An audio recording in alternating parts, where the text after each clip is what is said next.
Okay, how's everybody doing? I appreciate you watching this video. Thank you very much. My name is Kent and I'm in Carlsbad, California. And I think it's the 22nd of May, 2019. So we're getting that much closer to the B1 announcement, June 1st, the B1 announcement. But what I want to talk about tonight is I watched a video by Michael Blue. And Michael Blue, I love his videos. He's very passionate about the EOS blockchain. He's very passionate about crypto. I think I've met almost all the YouTubers. I've met almost everybody, but I haven't met Michael Blue yet. And I hope I get an opportunity to meet him one day because I like his excitement. I like his enthusiasm, and I think he's got a lot of good points. And he really approaches this from a layman's point of view. He goes, I don't know a lot about this.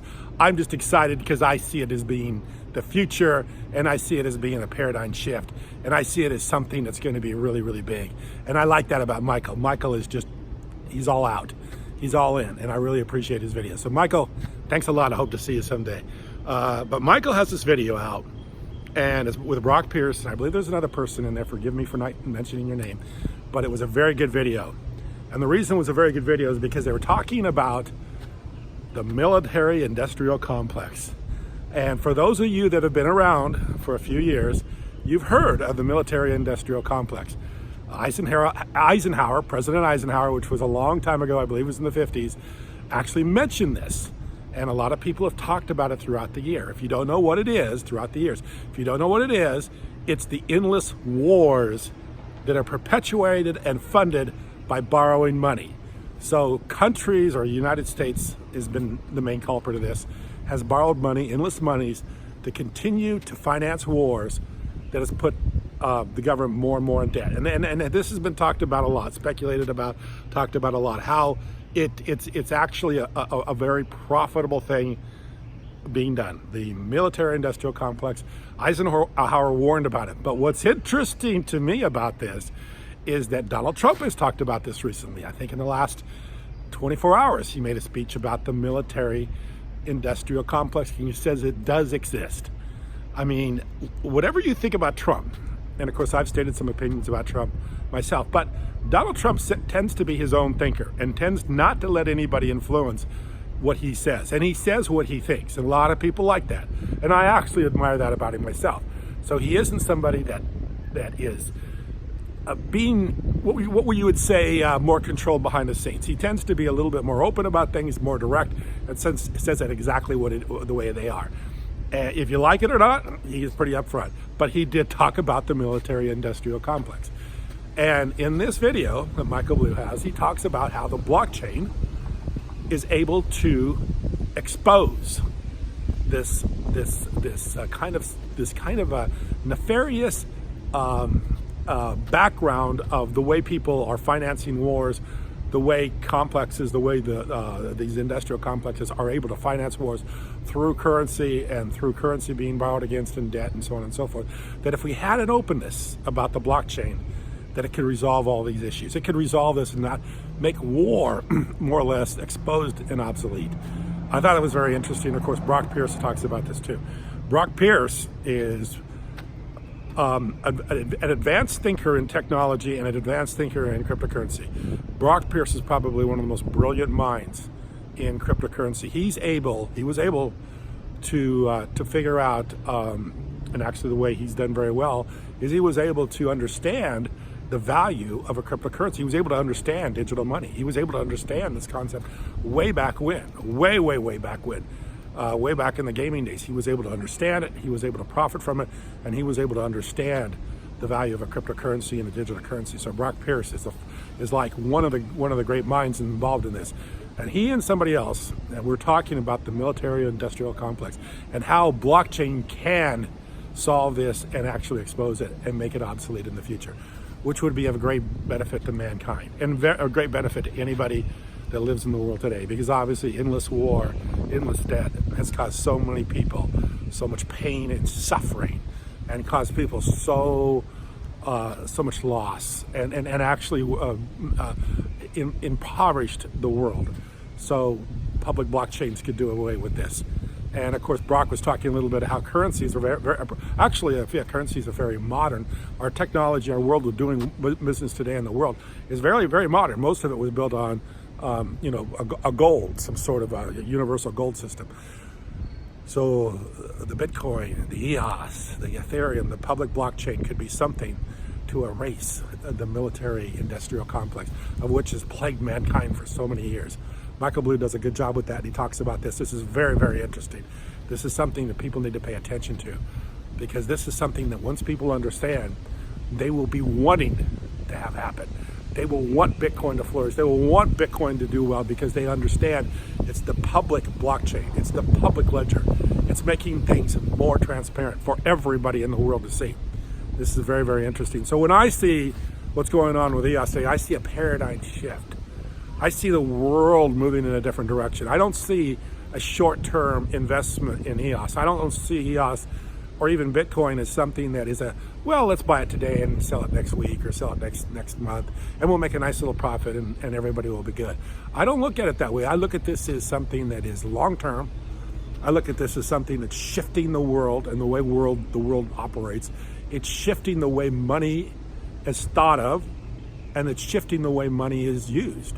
Money is basically right now something that is currency by certain governments, and not something that's universal through the blockchain. The universal blockchain can make the world a less dangerous place, make it a safer place, more prosperous place. So like I say, the B1 announcements are coming up. I think it's going to be very favorable for EOS. Some people are saying that it may not be as big as we think it is. I think it's going to be huge. I think there's enough been said about it that it's got to be huge. And I think it's about onboarding a lot of users. And of course, that's what it's all about. It's about getting users. Users need to use this. Users need to see it.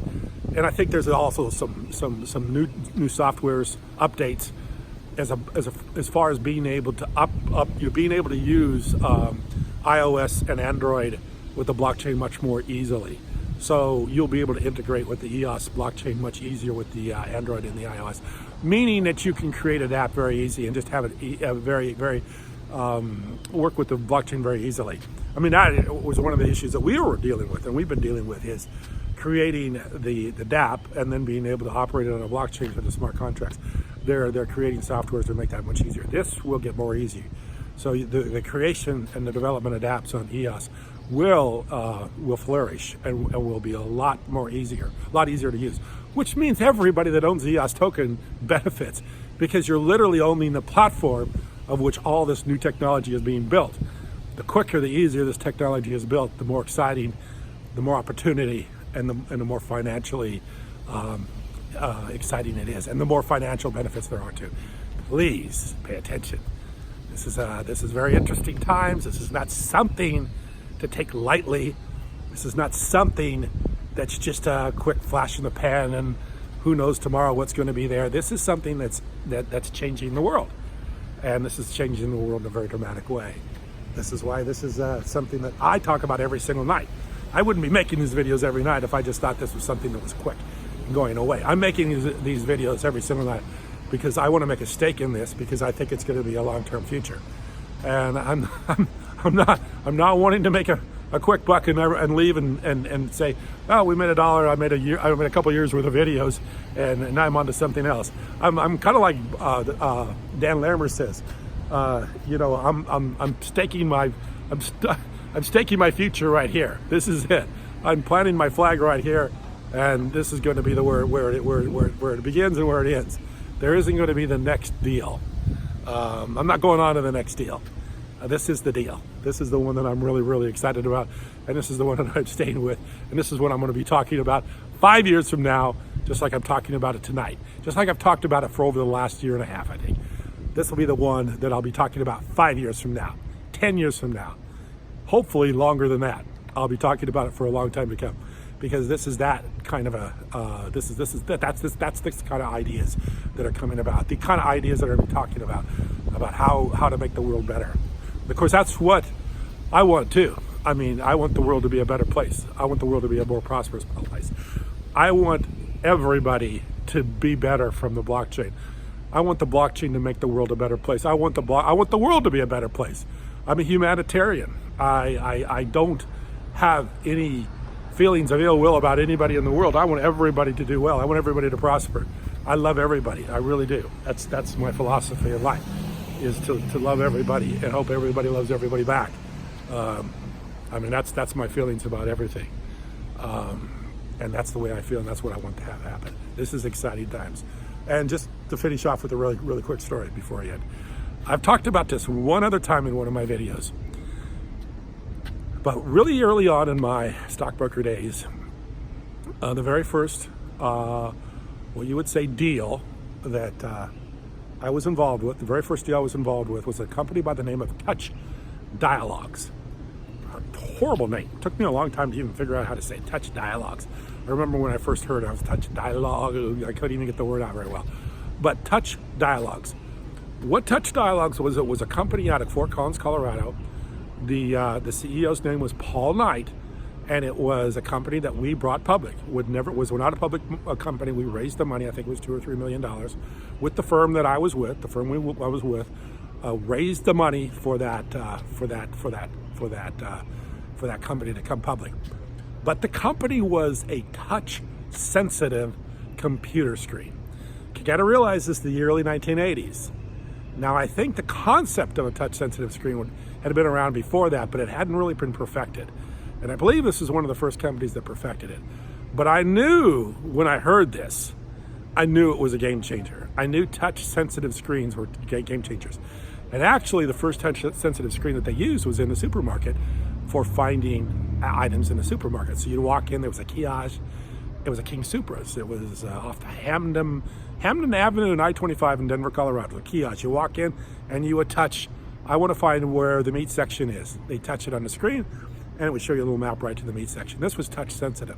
This was way ahead of its time, because back in those days, you had to do, sometimes you had to actually do keystrokes to do functions on the computer. You just didn't do the mouse and make things happen. I don't even know, I mean, memory's a long time ago, but I can't even remember if Apple had the mouse at that time. But I knew that the game changer was the touch-sensitive screen. Of course, today it's everything. Everything is touch-sensitive. And as far as Touch Dialogue is concerned, I don't know what happened to them. They got bought out, and I don't even know if that was the technology that actually ended up making it into the future or not. But I knew, even in those days, that it was going to be a game changer. And I feel the same way about EOS today. I feel it's a game changer. I feel like the whole thing is a game changer. And I think it's a bigger game changer on a massive level than touch-sensitive screens were back then. But I just knew. And of course today, look at the Apple phone, look at the Android phone, look at how we use touch-sensitive screens all the time. I mean, touch-sensitive is a very, very part of our everyday use as far as our devices are concerned. And that technology came available way back then. And even though it took many years for it to come about, I knew it was a game changer. Of course, it was evolving throughout the years. I see EOS much the same way. In fact, I see EOS much better, much bigger, and much more global than that was. But I see these similarities that you can see something in its very early stages and how it's going to change the world and how it's going to change everything. Of course, today, you got to have touch sensitive for everything. You couldn't operate your computer, or I mean, not computer, but you can operate your cell phone or iPhones as well if you didn't have the touch sensitive screen. I mean, it's a lot easier your screen is only so big, it only has so much space, and you have to be able to manipulate it with the touch sensitive screen. So anyway, an interesting story. I thought it was kind of funny. It's a long time ago. I can tell you, I mean, maybe one day in a video I'll give you the whole story, what happened. But just a quick thing about how this stuff happens in the world, and how you can see things happening at kind of a fore advancement of seeing things go on and how things will advance in the world. I thought that was a very good video by Michael Blue. I'm going to put the link to it below. Please watch it. Of course, I think he does a very good job with this stuff. He's exciting, he's energetic, and he believes in what they're doing, and I do too. I appreciate you watching. Thank you very much.